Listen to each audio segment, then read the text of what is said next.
जैसे ही मैं पूना में मौजूद वाकड़ एरिया में इस फिनिक्स मॉल में पहुंचा तो मेरे तो हाथों के तोते उड़ गए।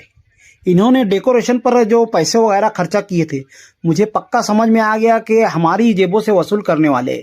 यहाँ पर जो शॉपिंग मॉल में जो कपड़े वगैरह थे, उनको देखकर तो मेरे हाथों के तोते उड़ गए।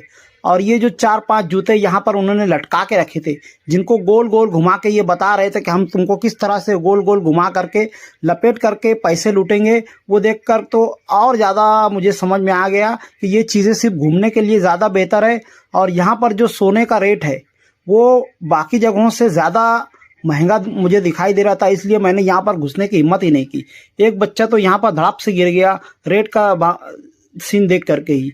यहाँ पर कुछ बुरखे वालियाँ अपनी फैमिली के साथ आई थी, वो भी अंदर घुसने की हिम्मत नहीं कर रही थी।